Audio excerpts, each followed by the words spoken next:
Episode 222 of the Read to Lead podcast is brought to you in part by Self Publishing School and by FreshBooks. Get a free copy of Chandler Bolt's book, Published, when you sign up for free training on how to go from blank page to published author in as little as 90 days. Visit readtoleadpodcast.com/published to get your free copy now. And for 30 days, you can use FreshBooks cloud accounting software absolutely free. Get access to all of their features, and you don't even need a credit card to take advantage of their free trial. To find out more, freshbooks.com/read to lead.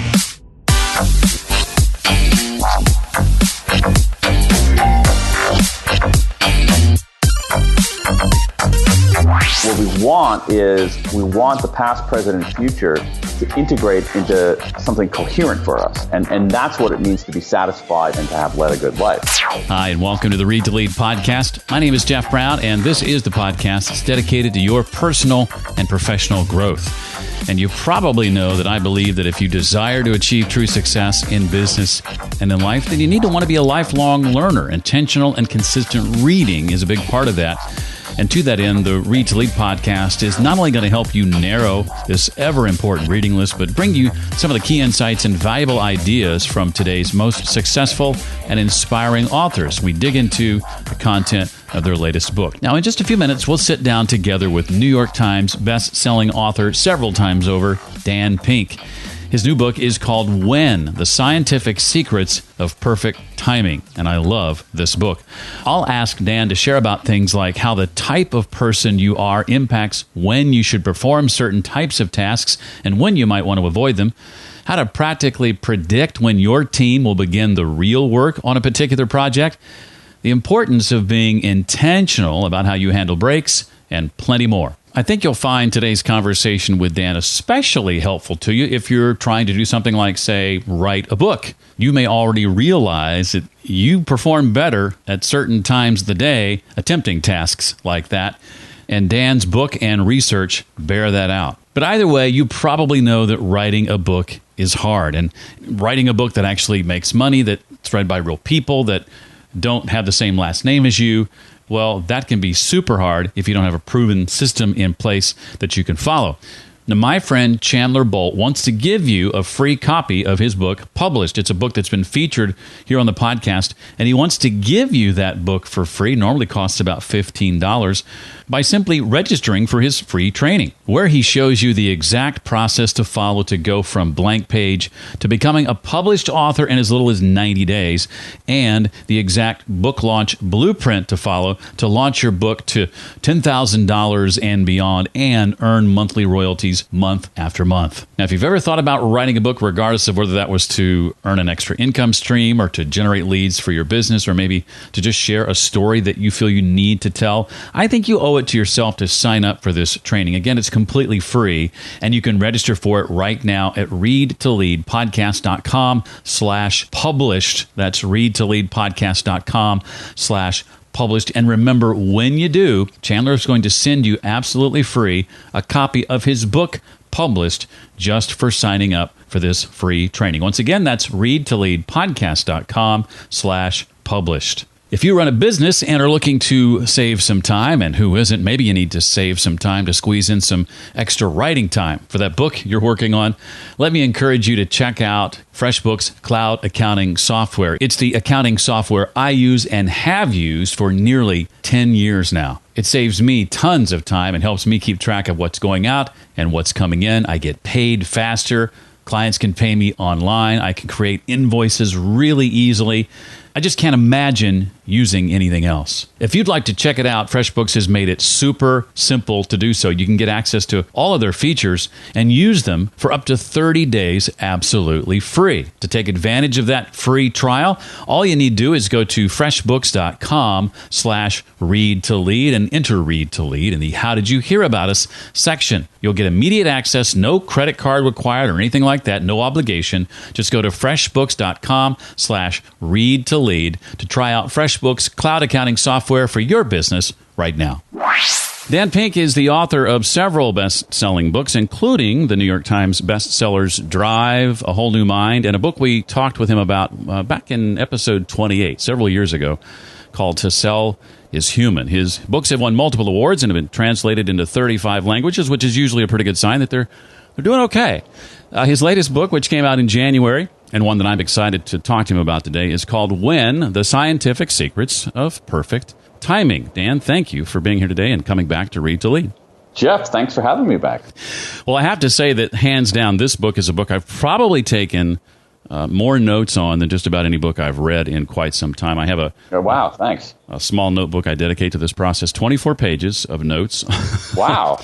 Well, we've all heard that the timing is everything, and we assume that timing, though I think, is an art, as I did. But Dan says that timing is really a science. So how so, Dan? How did you come to that conclusion exactly? Well, I started looking at the research. What happened is that I was frustrated in some of my own decision making, particularly about decisions about when to do things. And so I was making them really in a sloppy, haphazard way. And I said, well, there's got to be a better way to make it. And I started, I just wondered out of curiosity, is there any research on this? And I took a quick look, and I was really shocked.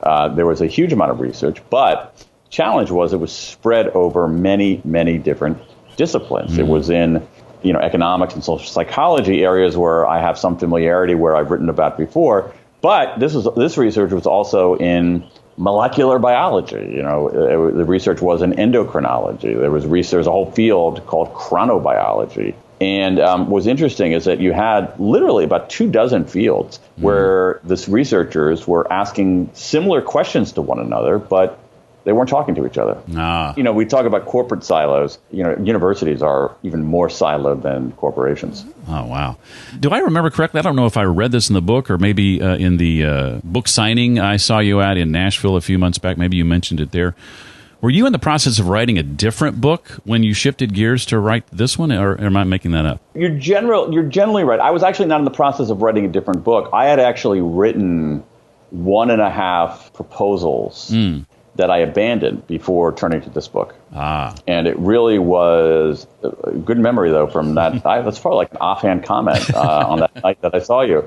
So what had happened is that I actually like writing book proposals because it's sort of a business plan for a book. It makes you really think hard. What's this book about? Why is it different? Why has nobody written it? Why are you the perfect person to write it? Who's going to buy it? What's it going to contribute to the world? And it's a business document more than a literary document. And I basically wrote an entire one first, and I said, you know what? I don't think I want to spend 2 years on this. I don't think it's good enough. I started a second one and was kind of stymied doing that. And that's when actually, so you're right. That's when I said, like, okay, this is fine. It's like, I don't like to rush these kinds of things. And then at some point I said, man, oh man, it's like, I think the real impetus was for me about, should I exercise in the morning or should I exercise later in the day? And I didn't know like what was best. And so I started looking around, and it's like, whoa, wait a second, there's some guidance here. And it's like, well, what about doing certain kinds of work? Whoa, there's a huge amount of stuff here. And then I said, holy moly. And then when I started looking at some of the initial research and writing that proposal, it was like butter. I mean, everything came together so nicely. And as I wrote the proposal, my view was, holy moly, like, I totally want to read this book. So unfortunately, in order to read it, I had to write it. And we're very glad that you did, for sure. Well, I think the first chapter can probably best be summed up by what scientists call the synchrony effect. Dan, what have you found to be true with respect to a person's type? And I'd love for you to go into detail on that. The task they're attempting to perform and the time they choose to attack it. Yeah, so what we have going on is a hidden pattern of the day. Our days unfold in fairly common ways. And what we know, in particular when it comes to work, is that our cognitive abilities don't stay the same throughout the day. They change. They change in material ways. They can change in significant ways. And the best time to do something depends on what we're doing. And so what we're going for, exactly as you say, Jeff, is the synchrony effect, which is matching up our type, our task, and our time. So our type is something called chronotype, which is sort of what the field of chronobiology, that's their term for basically, are you a morning person or an evening person? And what we know is about 15% of us are strong morning people. Wake up early, go to sleep early. They're larks. 20% of us are very strong evening people. Wake up late and go to sleep late. They're owls. And about 2/3 of us, most of us, are in the middle. So the first thing you do is you should figure out what your chronotype is. And we can figure out your chronotype right now as just an example. Sure. So there's something called the Munich Chronotype Questionnaire, which is a scientifically validated assessment that people can find online and complete. But there's actually an even simpler back of the envelope way that you and I can do right now. So I want you to think about what chronobiologists call a free day. A free day is a day you don't have to wake up to an alarm clock. Mm-hmm. You're not massively sleep deprived.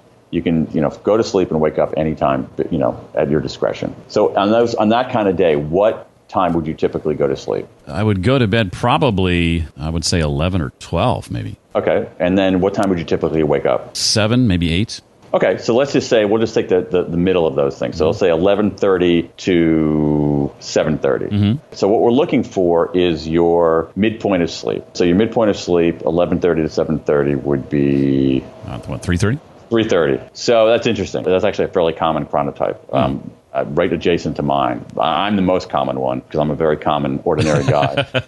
But you're right adjacent to me. So here's what we know. So we take that midpoint of sleep, 3:30, and what we know is that if your midpoint is before 3:30, you're probably a lark. If your midpoint is after 5:30, you're probably an owl. And if your midpoint is between 3:30 and 5:30, you're what I call a third bird. You're in the middle. So you're not like a full-fledged lark, but you're larky. Mm-hmm. And so for you and for me, my midpoint of sleep, I typically would go to sleep on a free day at midnight and wake up at 8. So my midpoint would be 4, which again is in the middle but larky. So here's what we know. Most of us, 80% of us, go through the day in 3 stages: peak, trough, recovery. Peak, trough, recovery. And most of us go through in that order. Our peak is generally early in the day, trough early afternoon to mid-afternoon, middle of the day, and then recovery later in the day. So what we know about that is we know our type, okay? So we know that we're going to that you, Jeff, are going to go through the day peak, trough, recovery. People who are owls, 20% of us, much more complicated. They sometimes go in their reverse order, but the key thing for them is that they have their peak much later in the day, late afternoon and early evening.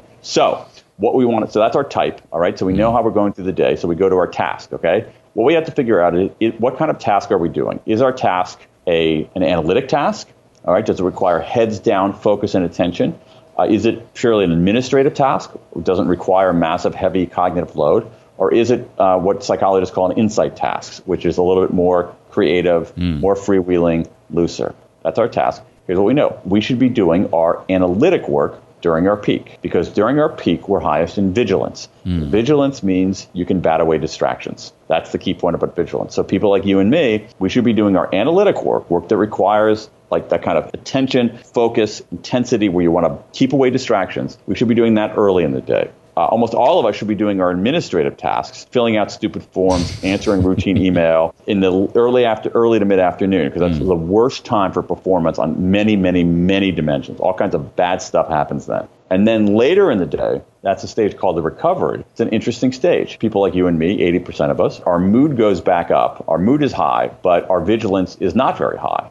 But that combination of reduced vigilance and elevated mood makes it a good time for things like brainstorming, for iterative work. So that's when we should be doing our insight tasks. So all of which is to say, do your analytic work in the peak, your administrative work in the trough, and your insight work during the recovery. And so if you're an owl, you want to be doing your analytic work later in the day.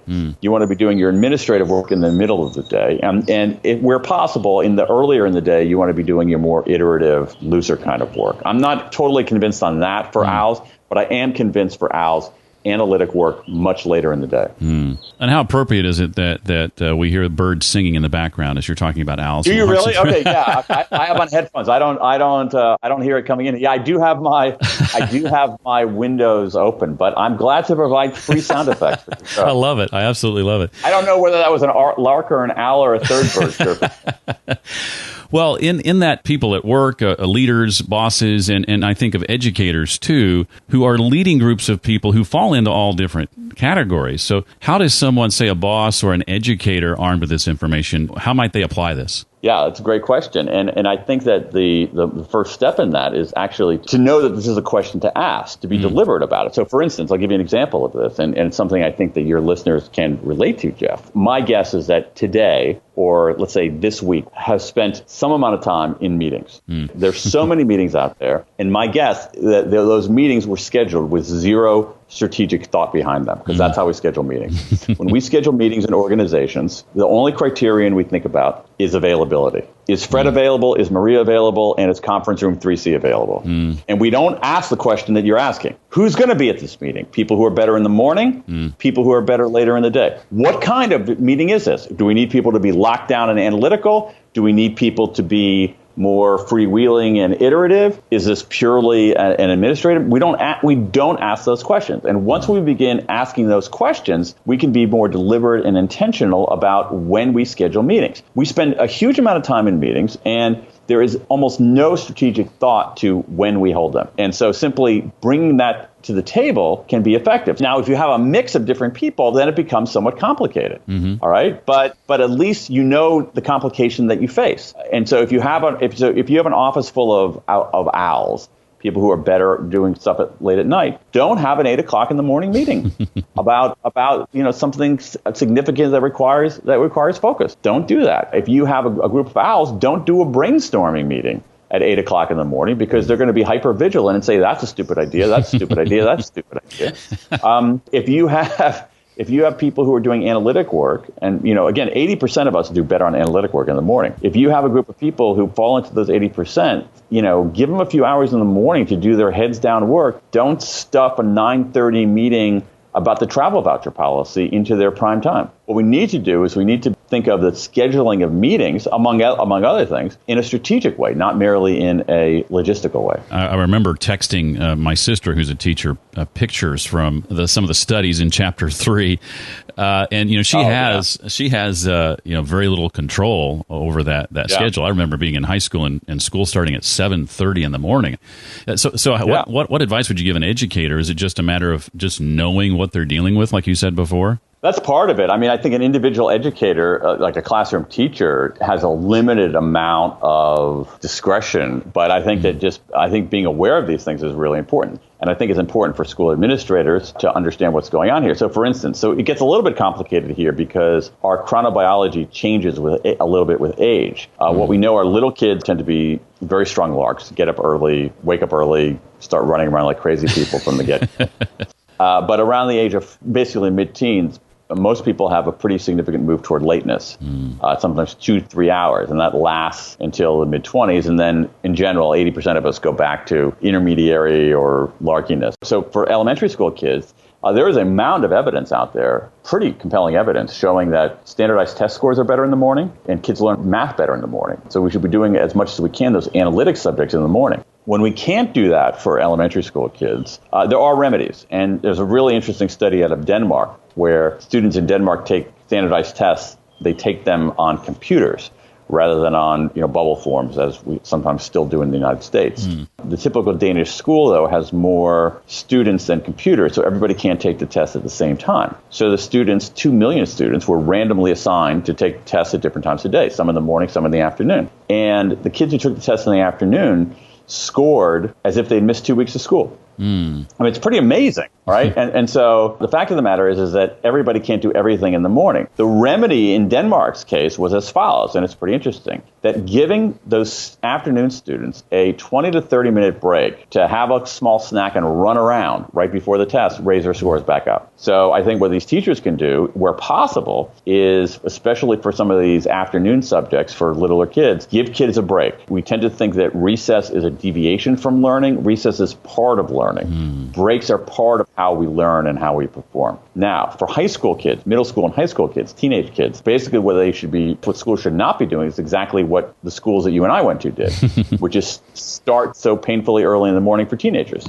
What we know about teenagers is they have this marked move toward lateness, so much so that the American Academy of Pediatrics in 1994 issued a statement imploring school districts across America, do not start school for teenagers before 8:30 in the morning. It is contraindicated by everything we know about teen biology. And yet, the average school start time in America is about 8 o'clock, which means that there are plenty of schools that are starting at 7:30, which means there are plenty of kids getting on buses at 6:30.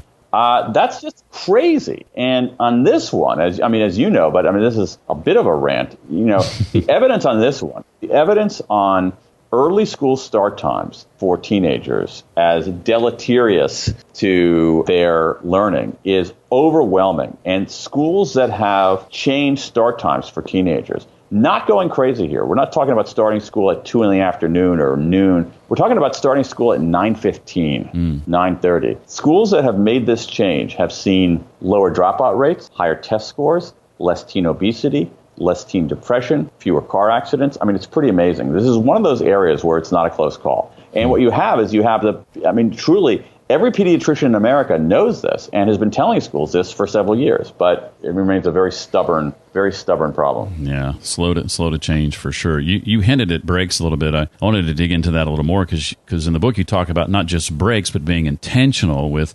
what we do with them. And I think one of the most fascinating parts of this is a specific kind of break. I'm thinking of adult breaks and the Nappuccino, and just it's easily some of the most fascinating research I've read on this whole break idea. Oh, thanks. So what we know about breaks is all of us, you and I, old guys like you and I, need breaks too. And it's interesting. To the extent that anyone is interested in the evolution of the book, is that I have a chapter on the hidden pattern of the day. And I originally set out to have breaks be maybe a 2-3 page section of that first chapter, the hidden pattern of the day. As I got into actually writing the book, I was so blown away by the research on breaks that breaks turned into its own separate chapter because I think the research is that bountiful and that powerful. And what we know about breaks is that we should be taking more breaks and we should be taking certain kinds of breaks. We'll get to that one break that you mentioned here in a moment. But we know that in general with breaks, the science is telling us very clearly that something is better than nothing, that even a 1-minute break is better than no break at all. We know that social breaks are better than solo breaks, even for introverts, which I found really quite fascinating. So breaks with other people are more restorative than breaks on your own. We know that moving is better than stationary. So, and I think a lot of us are familiar with that, the research on the dangers of sitting, the importance of, just having some movement over the course of a day. We know that outside is better than inside. Some really interesting research on the restorative effects of nature. And then we know that fully detached is better than semi-detached. So, leave your phone behind, don't talk about work. And so we should be, to use your word again, intentional about taking breaks, that we should be taking more breaks and taking these certain kinds of breaks. I'm not talking about, 2-hour break every afternoon, but I'm talking about, take, 1 or 2 10 or 15 minute walks outside with someone you like, leaving your phone behind. Those can improve performance. Now, naps. There's a whole set of research on naps, and naps are pretty darn good for you. What I was surprised by in the napping research is that the best naps are remarkably short.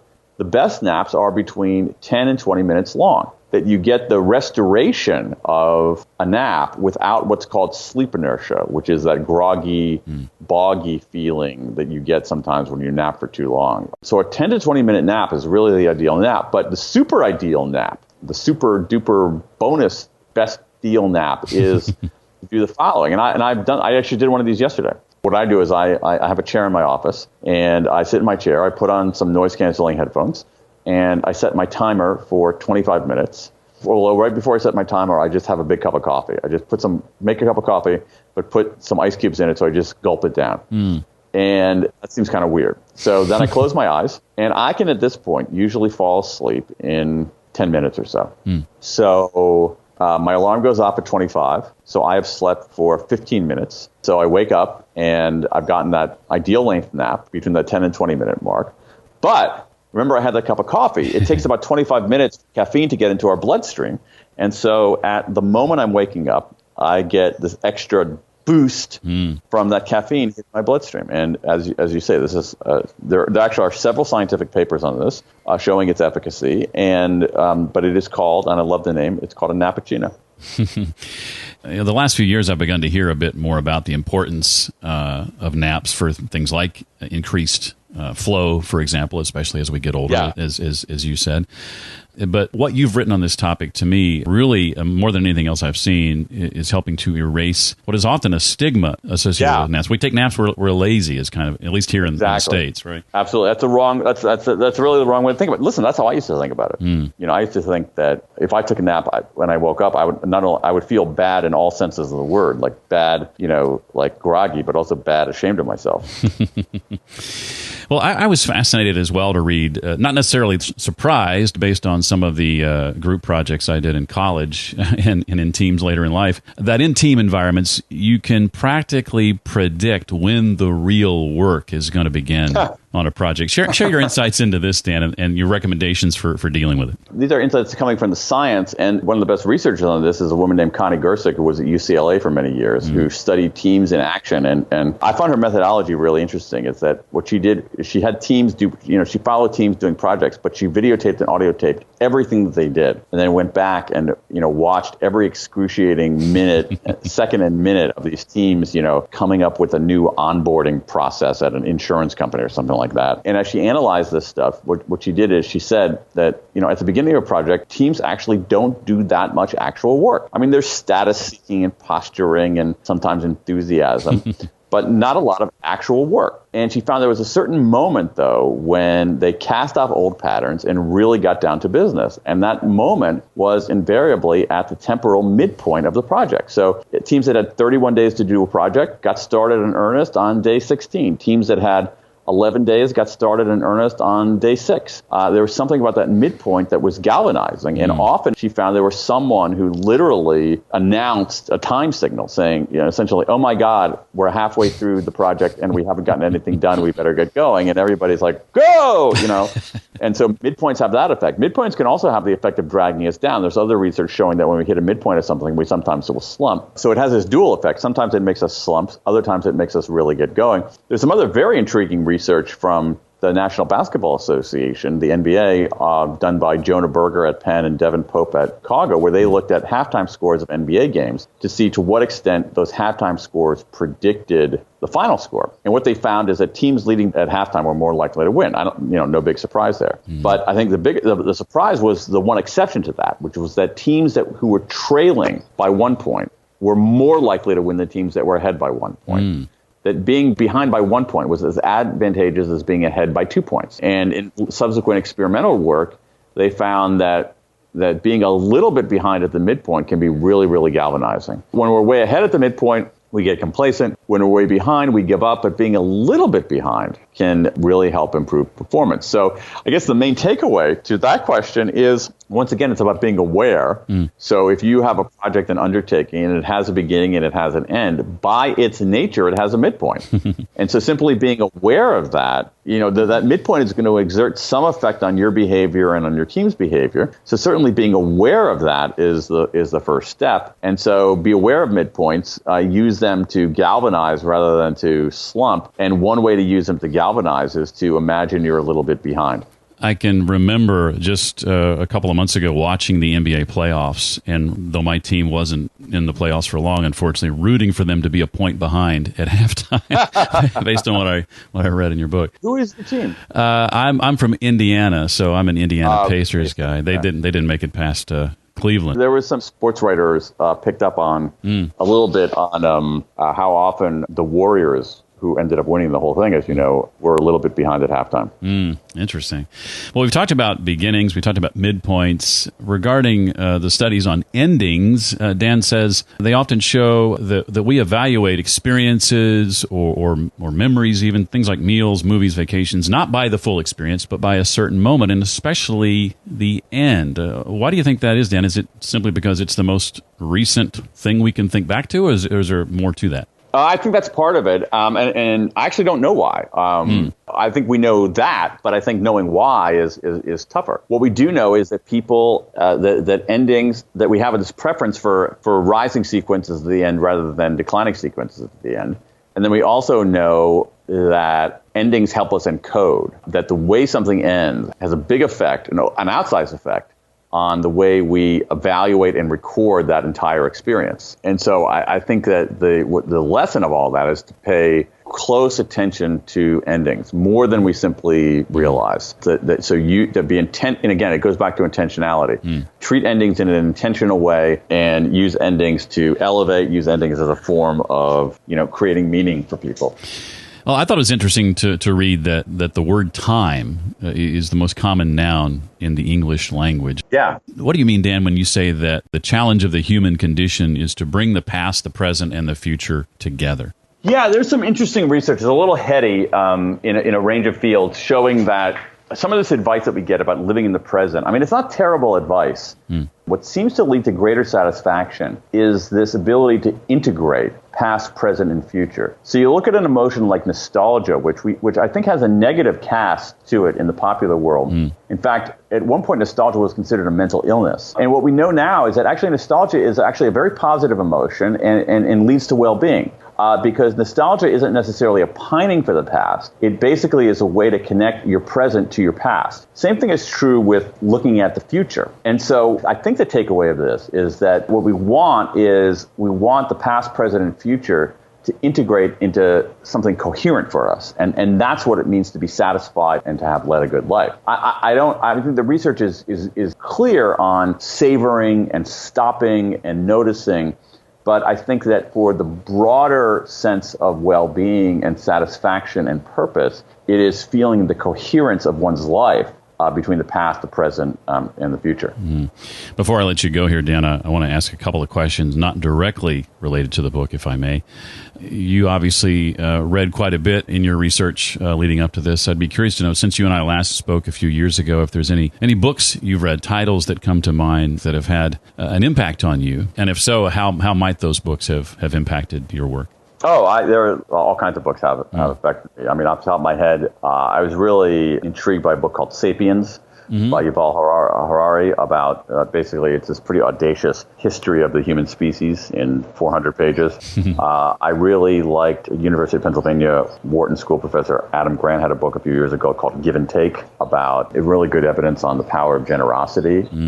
So I thought that was quite good. I liked the Heath Brothers book, The Power of Moments. I thought that was quite a good book. I really liked their book, Decisive. I found that an incredibly helpful and powerful book. I recently read, literally finished it a few days ago, a book called Bad Blood, which is the story of the Theranos scandal. And that's a great read about just how organizations can go awry and how organizations can slowly rot and what happens when people are operating under conditions of fear. So, I just think there's, I think there's an embarrassment of riches of good books that are out there. I think this from, probably yourself in your book clubs and things like that. It's like each book you read contributes a little bit to how you see the world. And sometimes it's hard to go back and identify exactly like, oh, that's why I think that, because I read X, Y, or Z. But I think they do have these effects, and I think that the more you read and the more you read widely, the more you can understand the world, be a better leader, and I think even more important, be a better human being. I know you've done at least one TED Talk, but are there any plans to do a TED Talk or any invitations coming your way in regard to this book? No plans to do a TED Talk on this. I've done, some other kinds of talks and things on this, but so maybe down the road. I actually think there's a lot of stuff in here that could work as a short TED Talk. Well, to that, as somebody who does quite a bit of speaking, I'd be curious to know if you have any tips for delivering an impactful and memorable talk. I'm a big believer in practicing. As am I. I think a lot of people don't practice and rehearse enough. I'm also, this is sort of general design principles. I'm a big fan of simplicity. I think there are a lot of times smart people like to say important things rather than saying one thing that's important. So simplicity. And I also think, this sounds a little bit gooey, but I think sounding like yourself is really important. One of the things about TED Talks, that I've seen over the years is that I feel like a lot of them have started to sound alike because everybody's trying to do it a certain way. I feel like the best kinds of talks and things that I hear is when it's like, oh, that's what this person, like I get an insight into the person. That's what this person is really like. This person isn't trying to conform to some particular way that he or she thinks you're supposed to sound, but the person sounds like him or herself. I'm so glad you said that. As soon as you said it, I'm like, well, of course. That's why I struggle with that sometimes, that sort of line between wanting to do well, but then making it your own. Yeah, making it your own. And that's another good way to put it. Like just, I mean, again, it sounds gooey, like be yourself. But I do think that there is this, especially with the rise of TED Talks and a lot of the stuff on video, there is kind of, I think there's been a little bit of a homogenization, so that people are all trying to sound, they think there's a certain way you're supposed to do it, and that's not it at all. Like there's some people out there that's like, oh, you should never have notes up there with you. And I'm like, what the heck? Why not?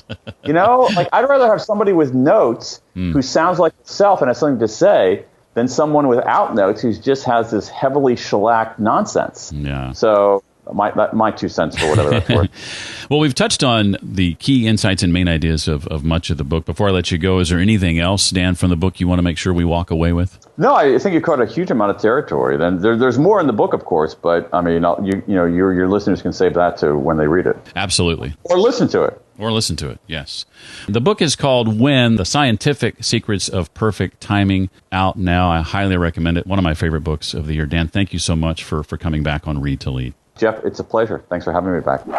If Dan's Twitter follower count is any indication, he's probably somebody you should be checking out on Twitter if you're not already. To connect with Dan via Twitter or LinkedIn, you can check out the show notes page created just for this episode. That's also where you'll find the links and other resources like the books Dan mentioned and everything else that we talked about. It's all wrapped in a nice, neat little package at readtoleadpodcast.com/222 for episode 222. If you're going to be in the Columbus, Ohio area in late October or would like to be and join me for an amazing conference called the Igniting Souls Conference, tickets are still available through July 11th, 2018 at the early bird rate. I'm speaking at the conference along with several other amazing folks, and I'd love to meet you there. You can find out more about it by going to readtoleadpodcast.com/souls.